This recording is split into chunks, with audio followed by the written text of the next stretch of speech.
and Euclid.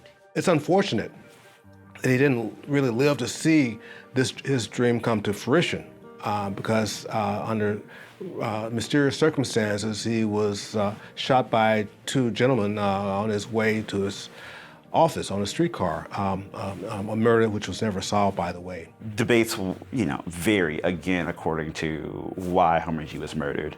It seemed initially that the two individuals who were seen, witnessed, shooting Homer G. Phillips shot him because of debates about an estate check that Homer G. would not disperse to his client.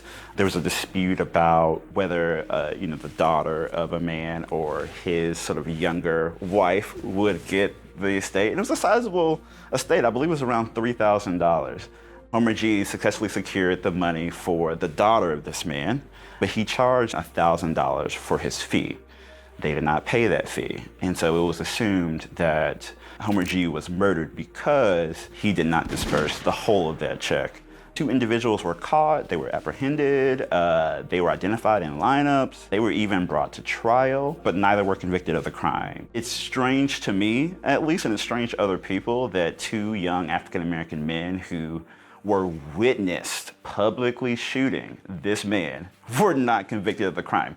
That's interesting to me. Of course, the killer was never apprehended. And of course, if you don't look for people, you don't find them. And I'm sure in those days and the circumstances behind it, there was not a lot of looking because it would have taken effort to find. And that was not high on the priority scale, as we would say now, to find out who killed him. I don't know either way. I don't think there is going to be a definitive answer as to why Homer G. was assassinated, murdered, however you want to sort of describe that. But it is curious to me that these two young men who had arrest records before this, right, were not convicted of the crime. Were they paid? No one knows. I mean, was this a hit? No one knows. Was this really about the estate check? No one knows. Because that case was not closed, that really sort of paved the way to the institution itself being named after Homer G. Phillips.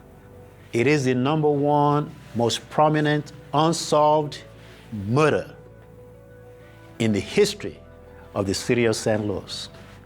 He paid a price for this facility, paid with his life.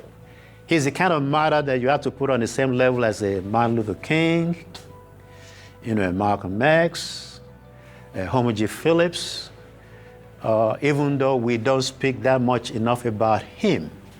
You will not find any monument anywhere outside of this facility to the memory or to the incredible contribution of attorney Homer G. Phillips. Calls were immediately made to name the hospital after Homer G. So right after his death, right? And it seemed relevant to put his name on this hospital.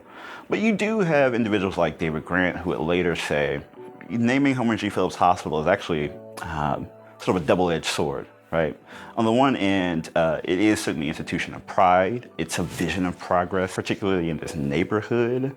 On the other hand, it still is a segregated institution, right? So even though the history of segregation has produced this sort of jewel in history, as it were, it's still a segregated institution. And Homer G. fought every type of segregation tooth and nail, right? And I wonder, were Homer G. alive today, what would he really think about his name being on this institution? That was supposed to be Colored Hospital number 2.